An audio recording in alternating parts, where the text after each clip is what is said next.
Baru kemarin banget gue chattingan sama teman Palestina gue yang kuliah kedokteran di Mesir. Ada penegasan dari dia untuk siapapun yang ngira kalau ngepost dan nge-share update seputar apa yang terjadi di Palestina itu gak penting, gak ngubah apa-apa, mending doa aja sama sedekah. Kemarin pas chatting gue tanya dia, gimana kabar rumah kamu, keluarga kamu di sana? Dia bilang alhamdulillah semua aman karena jauh dari tempat dan lokasi konflik. Gue pun titip tanya dia pertanyaan yang banyak kita muslim Indonesia tanyain. Gue bilang gimana kata keluarga dan saudara kamu di sana? Apakah semua donasi bantuan kita udah bisa masuk ke Gaza? Ternyata belum. Sampai hari ini belum ada yang bisa masuk sama sekali. Bahkan bantuan yang banyak banget dari Mesir yang nempel sama Israel itu gak ada yang boleh masuk sama sekali. Di blokade, dihadang, dilarang, di stop. Udahlah gak ada bantuan yang bisa masuk. Gas, air semua dipotong dari Israel. Dan mayoritas yang meninggal karena dari negara Israel itu kebanyakan wanita dan anak-anak. Bahkan kabar terbaru ada perbatasan dari Mesir ke Israel yang mereka supaya nggak ada yang bisa lewat sama sekali bantuan atau pertolongan apapun. Terus dia bilang gini, kabarin ke semua followers kamu Zahid, kalau nomor satu yang kita butuhin itu bener-bener doa.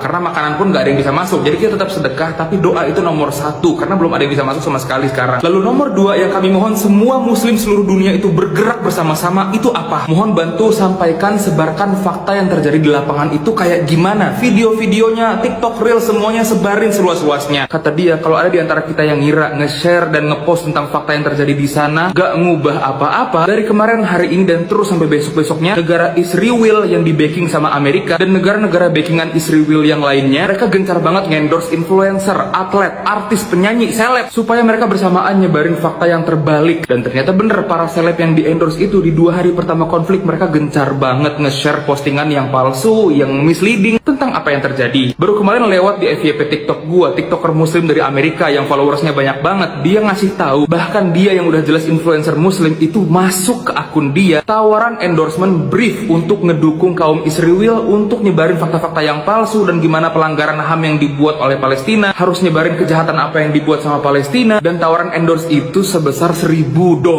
US dollar. Dan di brief yang dikirim ke dia itu nggak ada sama sekali disuruh untuk ngebahas apapun yang Israel perbuat. Lucunya program endorse yang massal ini disebar ke artis-artis dan orang-orang terkenal yang bahkan mereka nggak pernah ngerti sama sekali seputar geografi, sejarah, dan mereka nggak paham seupil pun seputar konflik antara Israel dan Palestina. Makanya banyak dari kita yang kaget dong, kok banyak seleb-seleb bule yang nggak ada seupil pun setiap hari, setiap tahun, setiap bulan ngebahas seputar politik apapun, negaranya sendiri pun nggak pernah dia bahas. Apapun yang terjadi di dunia, mau kebakaran hutan segala macam, mereka nggak pernah bahas apapun. Mereka bukan aktivis, nggak pernah bahas tentang cinta alam. Tiba-tiba karena kasus yang terjadi baru banget sekarang, mereka langsung speak up di mana-mana setiap hari. Kalau influencer biasa bisa dapat $1.000 per satu video, apalagi seleb-seleb yang besar atau atlet seterorganisir itu, serapi itu perencanaan endorse-nya sampai masuk ke host-host TV. Terus inti masalah yang bakal muncul dari program endorse yang gencar ini apa sih? Semakin tersebar luas fakta yang terbalik, semakin banyak orang-orang besar, brand-brand besar, negara-negara yang tadinya mereka nggak tahu apa-apa, tiba-tiba berubah dari simpatisan, supporter, dan backingan untuk si kaum Israel ini. Mereka tadinya nggak ikut urusan ini sama sekali. Tiba-tiba semakin hari semakin banyak brand-brand besar yang nyumbang jutaan dolar ke mereka, si Israel ini, untuk amunisi